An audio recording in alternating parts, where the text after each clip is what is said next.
இதில் நெட்வொர்க்கிங் பற்றி ப்ளஸ் வந்து அதை நம்ம எப்படி மேனேஜ் பண்ணுறது, நம்ம எப்படி பேசிக் எக்யூப்மெண்ட்ஸ் அவங்க என்னென்ன அவங்க கிட்ட இருக்குன்னு தெரிஞ்சுக்கிறதுக்கு உண்டான ஒரு ப்ரெசன்டேஷன் தான் இது. இதில் வந்து மெயினாக வந்து இப்போ வந்து நம்ம ஒரு கம்பெனி, அந்த கம்பெனி அதுக்குள்ளே வந்து என்ன என்ன விஷயங்கள் வந்து பேசிக்காக நம்ம ப்ராசஸ்க்கு இருக்கணும் அப்படின்னு பார்த்தீங்கன்னா, இப்போது post production color grading suit as HDR grading and 4K projection along with the 10 gig networking and NAS storage and high content security requires planning around key components and workflows. இது வந்து நம்ம ஒரு ஃபுட்டேஜை அவங்க கிட்ட இம்போர்ட் பண்ணும்போது நம்ம உள்ளே போகும்போது நமக்கு தெரியாது, சார் அங்கே இந்த படம் தான் சார் இங்கே பண்ணேன், இந்த படம் தான் சார் இங்கே பண்ணேன்னு ஏகப்பட்ட மார்க்கெட்டிங் அங்கே இருக்கும். பட் அது உள்ளே போனதுக்கப்புறம் பார்த்தீங்கன்னா அது ரெண்டரிங் ப்ராசஸ்லேருந்து நம்மக்கிட்ட அவங்க சொன்ன டேட்லேருந்து நம்மளால் கரெக்டான அவுட் எடுக்க முடியாது. அது நாட் ஒன்லி டிஐ டைமிங் இல்லாமல் அந்த ரெண்டரிங் ப்ராசஸ்லாம் அவங்க அப்புறம் தான் சொல்லுவாங்க, சார் ரெண்டர் போட்டால் நம்மளால் இது பண்ண முடியாது, அது பண்ண முடியாது. ஸோ அதுக்குண்டான பேசிக் எக்யூப்மெண்ட்ஸு என்னெல்லாம் இருந்தால் பெட்டராக இருக்கும். அதே மாதிரி இப்போ நம்ம காமிக்கிற எக்யூப்மெண்ட்ஸ் தான் அங்கே இருக்கணும் அப்படின்னு நம்ம புஷ் பண்ணல. இதெல்லாம் இந்த டெக்னாலஜியில் பேசிக்காக இருந்துச்சுன்னா நம்மளால் வந்து அந்த ரா ஃபுட்டேஜிலேருந்து எல்லாமே ஈஸியாக ப்ராசஸ் பண்ண முடியும், டைமில் முடிக்க முடியுன்றது தான் கான்செப்ட். ஸோ இது வந்து இண்டெக்ஸு. இதில் வந்து நம்ம பேச போகிறது வந்து hardware components, key factors for projection, networking infrastructure, NAS storage system, content security, VFX data input output and transfer solution, conforming team workstation for office online, digital mastering suite for DCP, OTT deliverables for streaming platforms, plus workflow integration and automation. இதில் வந்து நம்ம first பேசிக்காக பார்த்தோன்னா, நம்ம வந்து software பற்றி நம்ம எல்லாருக்குமே தெரியும். பேஸ்லைட் யூஸ் பண்ணுறோம், டாவன்சி ரிசால்வ் ஸ்டுடியோ யூஸ் பண்ணுறோம். ஸோ நிறைய பேர் வந்து ஸ்டுடியோ கூட வச்சுக்காமலாம் கிரேட் பண்ணுறாங்க. ஸோ அதனால என்ன பிரச்சனை வரும்னா, பிளக்இன்ஸ் போட முடியாது, ப்ராப்பரான அவுட் எடுக்க முடியாது. அதனால அது ஸ்டுடியோ தானா, பேஸ்லைட் இருக்கிறது என்ன வேர்ஷன், அந்த பேஸ்லைட் வேர்ஷனில் என்னெல்லாம் அப்டேட் ஆகிருக்குன்றது நாம் கொஞ்சம் அப்டேட் ஆகிக்கிட்டால் அவங்க கிட்ட கேட்குற கொஸ்டின்ஸ்க்கு இந்த மாதிரி விஷயங்களுக்கு அது இன்னும் யூஸ்ஃபுல்லாக இருக்கும். ரெண்டாவது, இப்போ நம்ம ஹெச்டிஆர் கிரேடிங் வந்து இப்போது பரவலாக பேசப்பட்டு இருக்கு, ஸ்டார்ட் பண்ணியிருக்காங்க சில ஸ்டுடியோஸ். ஸோ அதுக்கு என்ன மானிட்டர் இருந்தால் கரெக்டாக இருக்குன்றது. 2 மானிட்டர்ஸ் வந்து சோனியில் ஒன்று, எய்ஸோவில் ஒன்று இப்போது ஃப்ரீக்வெண்ட்டாக யூஸ் பண்ணிட்டு இருக்காங்க. இப்போ ஒரு 5 ஸ்டுடியோ 6 ஸ்டுடியோ இருக்குன்னா அவங்க கிட்ட இந்த ரெண்டுத்தில் ஏதாவது ஒரு மானிட்டர் தான் இருக்கும் கண்டிப்பாக. அதில் வந்து BVM HX310 ப்ளஸ் எய்ஸோ வந்து CG3146ன்ற 2 மானிட்டர். இது இல்லாமல் FSIன்னு ஒரு பிராண்ட் இருக்குது, அதுவும் நல்ல மானிட்டர்ஸ் தான், பட் அது இங்கே கிடையாது.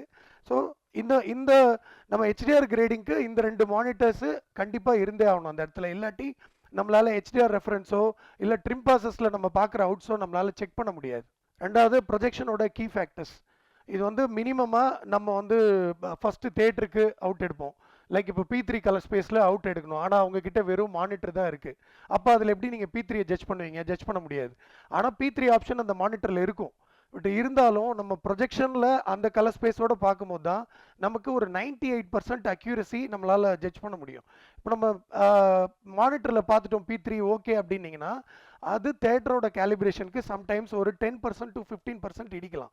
ஸோ அதனால் ஃபஸ்ட்டு தேட்டர் ப்ரொஜெக்ஷன் இருக்குது கன்ஃபார்மாக ரிலீஸில் அப்படின்னா கண்டிப்பாக நமக்கு வந்து பார்கோ 19B4K இது வந்து இதுக்கப்புறம் அட்வான்ஸும் இருக்குது ப்ரொஜெக்டர்ஸ். பட் மினிமமாக நம்ம தேட்டர்ஸில் கிறிஸ்டி யூஸ் பண்ணுறோம் சென்னையில் நிறையா. ஸோ கிறிஸ்டி D4K அண்ட் 40 இந்த ப்ரொஜெக்டர்ஸ், இது 2 ப்ரொஜெக்டர் இருக்கும்போது நம்மளால் வந்து அந்த கலர் மேனேஜ்மெண்ட்டை ப்ராப்பராக அக்யூரேட்டாக ஜட்ஜ் பண்ண முடியும். ஏன்னா இது நம்ம அங்கே ஜட்ஜ் பண்ணி நம்ம அப்ரூவ் பண்ணும்போது அது கியூப்லேயும் ஆல்மோஸ்ட் ஒரு 95% கிட்ட அது பர்ஃபார்ம் பண்ணும்.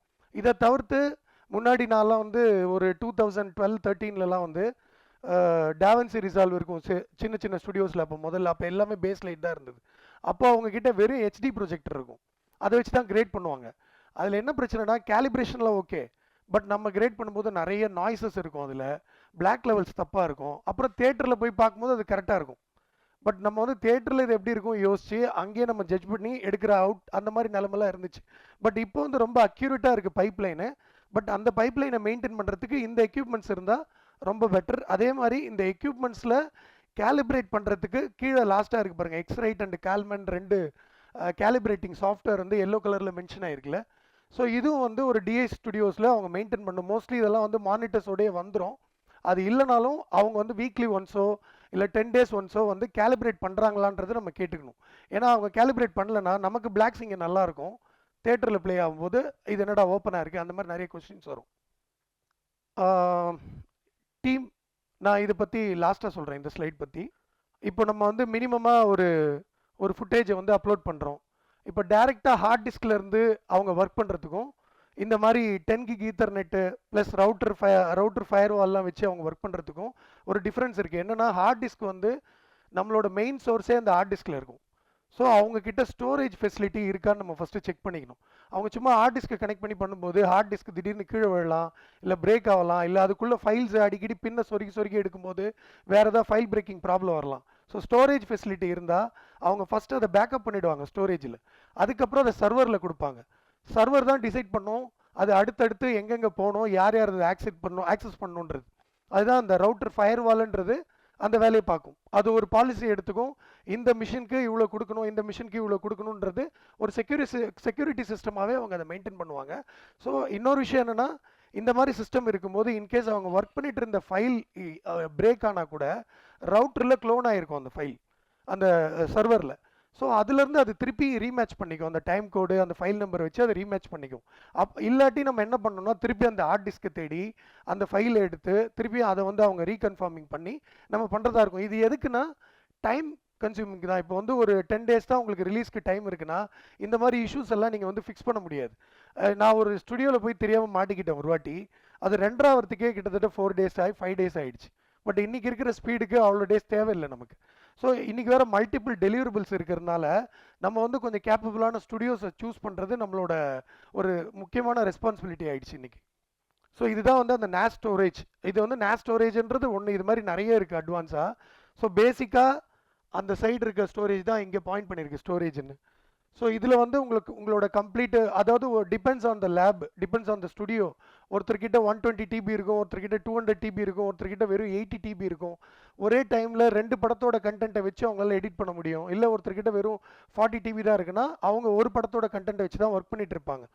இப்போ அந்த ஸ்டோரேஜ்லேருந்து இந்த சர்வருக்கு ட்ரான்ஸ்ஃபர் ஆகிடுச்சுன்னா அந்த ஸ்விட்ச் வழியாக இதுக்கப்புறம் ஆக்சசபிள் மிஷினுக்கு அந்த சர்வர் டிசைட் பண்ணிக்கும், எடுத்துகிட்டு போய் எதை நான் வந்து எந்தெந்த டைமில் ஒர்க் பண்ணுறது.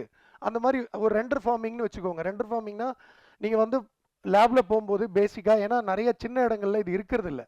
இப்போ வந்து ஒரு ரூம்குள்ளே ஒரே ஒரு டிஐ சூட் இருக்குது, ஒரு சின்ன படம், இதுக்கு எனக்கு ஒரு 1 month டைம் இருக்குது அப்படின்னா நீங்கள் இந்த ப்ரோட்டோகால்ஸ் எல்லாம் இருக்கணுன்றது அவசியம் இல்லை, நீங்கள் அங்கே பண்ணலாம். பட் ஆனால் உங்கள் டைம் தான் இம்பார்ட்டண்ட். உங்களை இதை வச்சு தான் பண்ணணுன்றது கட்டாயம் கிடையாது. ஆனால் இதெல்லாம் இருந்துச்சுன்னா உங்களுக்கு டைமுக்கு வேலை நடக்கும். ஏன்னா இந்த ரெண்டர் ஃபார்ம்ன்றது என்னென்னா, ஒரு பேஸ்லைட் சாஃப்ட்வேர் இருக்குது. அந்த பேஸ்லைட் சாஃப்ட்வேர் வந்து ஒரு 2 crores வருதுன்னு வச்சுக்கோங்க. அவங்க வந்து அதே இடத்துல இருந்து வெறும் ரெண்டருக்கு மட்டும் அந்த பேஸ்லைட்டே ஒரு லைசன்ஸ் கொடுப்பாங்க. அது வெறும் ஒரு 2.5 lakhs 3 lakhs தான் வரும் அதோட கம்பேர் பண்ணால். அப்போ அதை இன்னொரு சிஸ்டமில் இன்ஸ்டால் பண்ணிட்டாங்கன்னா இந்த ரெண்டர் வந்து வேறு சிஸ்டமில் போகும், ஒர்க் வந்து வேறு சிஸ்டமில் போகும். அந்த விஷயம் இல்லைன்னா ரெண்டரும் ஒரே சிஸ்டமில் தான் போகும், ஒர்க்கும் ஒரே சிஸ்டமில் தான் போகும். ஸோ ரெண்டர் போகும்போது இந்த சிஸ்டமில் கை வைக்க முடியாது. ஸோ அதனால் என்ன பண்ணுவாங்க, சார் ரெண்டர் போகுது சார், வெயிட் பண்ணணும். அப்போ 8 hours 10 hours நம்ம வெயிட் பண்ணோங்க. கிட்டத்தட்ட ஒரு உங்களுக்கு 2 TB 3 TB கண்டென்ட் வந்து ரெண்டர் ஆகிட்டு இருக்குன்னா உங்களுக்கு டைம் தெரியும் இன்றைக்கி இருக்கிற ஸ்பீடில். ஸோ அது நம்ம அந்த விஷயத்தையும் நம்ம வந்து ஸ்டார்டிங்லேயே கிளியர் பண்ணிடணும். ஸோ இந்த விஷயங்களை ஸ்டெப் பை ஸ்டெப்பாக நம்ம செக் பண்ணும்போது அவங்களே அது இருக்குது இல்லை அப்படின்ட்டு சொல்கிறாங்க. ஏன் இதை சொல்ல வரேன்னா, ஒரு டைமில் வந்து ஒரு ஒரு ஃபஸ்ட்டு படம் எனக்கு நான் வந்து C300ன்னு ஒரு கேமராவில் ஹெச்டியில் ஷூட் பண்ணிட்டேன். ஹெச்டியில் ஷூட் பண்ணதுக்கப்புறம் அந்த கேமரா, ஏன்னா நம்ம கலரிஸ்ட்டை வந்து அந்தளவுக்கு பிலீவ் பண்ணுவோம், அந்த லேபோட ப்ராசஸை அந்தளவுக்கு பிலீவ் பண்ணுவோம். அந்த டைமு அந்த லேப் தான் இண்டஸ்ட்ரியிலே பெரிய லேப் ஸ்டுடியோ. ஸோ அது டிஜிட்டலாக நான் C300 ஃபஸ்ட்டு டெஸ்ட் எடுக்கிறேன், எடுத்துகிட்டு போய் அவங்கக்கிட்ட காட்டுறேன். அவங்க வந்து நல்லா இருக்குது இந்த கேமரா, இது வந்து 5Dயும் கிடையாது, ரெட்டோ ஆர் அலெக்ஸாவும் கிடையாது, இன்டர்மீடியட் கேமராவாக இருந்துச்சு. அந்த டைம் HD 4K கூட வரல, C300 Mark 1. ஸோ அதில் நான் ஷூட் பண்ணிவிட்டு எடுத்துகிட்டு போய் போட்டு பார்க்கும்போது ஃபுட்டேஜ் நல்லா இருந்துச்சு. அதை வந்து ஏதோ ப்ராசஸ் பண்ணி வெறும் டெஸ்ட்டுன்றதுனால அவங்க காமிச்சிட்டாங்க. ஒரு 10 days ஷூட்டுக்கு அப்புறம் அதே ஃபுட்டேஜை நான் எடுத்துகிட்டு போய் பேஸ் கிரேட் ஏதாவது ட்ரை பண்ணலான்னு எடுத்துகிட்டு போய் வைக்கும்போது எனக்கு வந்து அது கம்ப்ளீட்டாக வரல. ஒரு மாதிரி ப்ளீச் அவுட் ஆன மாதிரி இருக்குது ஃபுட்டேஜ், குவாலிட்டி ரொம்ப கம்மியாக இருக்குது, நாய்ஸ் இருக்குது, டிஜிட்டல் நாய்ஸ் இருக்குது, பிக்சல்ஸ் தெரியுது, எனக்கு விஷுவல் பேண்டிங் தெரியுது, எல்லாமே தெரியுது. அதில் அவரை கேட்டால் அவர் வந்து இல்லை சார் நீங்கள் ஷூட் பண்ணது தான் தப்பாக இருக்குது, நீங்கள் தான் ஏதோ தப்பாக ஷூட் பண்ணிட்டீங்க அப்படின்னு சொல்கிறார். அப்போது தப்பாக ஷூட் பண்ணது எப்படி, இது எனக்கு புரியல அப்படின்னு சொல்லிட்டு, சரி இப்போ நான் ப்ரூவ் பண்ணணுன்னா என்ன பண்ணணும்னு அவர்கிட்ட கேட்குறேன். அவர் ஒரு பெரிய கலரிஸ்ட். அப்போ அவர் சொல்கிறாரு, நீங்கள் வந்து கேமரா எடுத்துகிட்டு வாங்க, நான் ஸ்கோப் செக் பண்ணுறேன் அப்படின்னு சொல்கிறார். ஸோ கேமராவில் ஃபுட்டேஜை திருப்பி கார்டிலேருந்து போட்டு ப்ளே பண்ணி காட்டுறோம், ஸ்கோப் கரெக்டாக இருக்குது. இப்போ என்ன ஃபால்ட்டு, அப்போ நான் டெஸ்ட் பண்ணும்போது கரெக்டாக இருந்துச்சு ஃபுட்டேஜ், இன்றைக்கி நான் திருப்பி நான் அதை டிஏ ஸ்டார்ட் பண்ணும்போது ஏன் இந்த ப்ராப்ளம் வருது அப்படின்னு கேட்டால் அது எனக்கும் தெரில சார் அப்படின்றார். அதுக்கப்புறம் அவ்வளோதான் போச்சு. ஃபர்ஸ்ட் படம் நம்ம தான் சஜஸ்ட் பண்ணி அந்த கேமரா ப்ரொடக்ஷனில் வாங்க வச்சுருக்கோம். ஸோ ஏதோ பிரச்சனை ஆயிடுச்சு, டெக்னிக்கலி என்ன சார்ட் அவுட்டே பண்ண முடியல. அப்புறம் நான் யார்கிட்டயும் டிஸ்கஸ் பண்ணி கிட்டத்தட்ட ஒரு 20-30 பேர்கிட்ட டிஸ்கஸ் பண்ணதுக்கப்புறம் டாவன்சியில் வந்து எதுக்கும் லைசன்ஸ் கேட்காது, புதுசாக வந்திருக்கு, டாவன்சியில் ட்ரை பண்ணுங்க, டாவன்சி இருக்க ஸ்டுடியோஸில் போய் ட்ரை பண்ணுங்க அப்படின்னு. டாவன்சியில் போட்ட உடனே எடுத்துக்கிச்சு அந்த ஃபுட்டேஜ். என்ன பண்ணியிருக்காங்கன்னா பேஸ் லைட்டில் first time Canon C300 MXFR record ஆகிறதுனால அதுக்கு லைசன்ஸ் இல்லை பேஸ் லைட்டில். அதுக்கு 1.5 lakhs ஸ்பெண்ட் பண்ணி அவங்க வாங்கணும்.